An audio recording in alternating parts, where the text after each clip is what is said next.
Understanding the science behind herbal medicine of Part 1, this video is created by Tammy Nguyen, The Power of Traditional Medicine, exploring Hai Thuong Lan Ong's herbal remedies.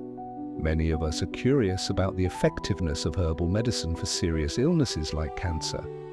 In my quest to understand this, I delved into the writings of Hai Thuong Lan Ong, considered the father of Vietnamese traditional medicine in the 18th century.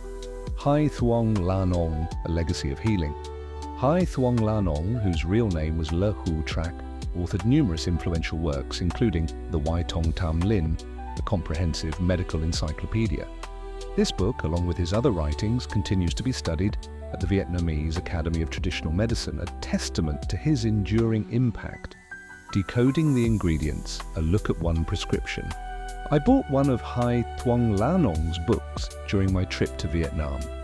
Today's focus is on a specific herbal prescription from Wai Tong Tam Lin, page 481, intended to boost kidney function for both children and adults. The recipe includes 800 g of Tuk Dia, 500 g of Sun Thu, 600 g of Sun Duok, etc. For this article, I want to focus on the first ingredient, which is Tuk Dia. Tuk Dia, it is also called Rehmannia glutinosa plant. This plant, native to northern China, is readily available in Asian grocery stores. Its root, ranging from yellow-brown to blackish-brown, contains several key components. O-polysaccharides, including rehmanans SA and SB. These have been shown to improve the reticuloendothelial system, aiding in the removal of carbon and particles from the bloodstream.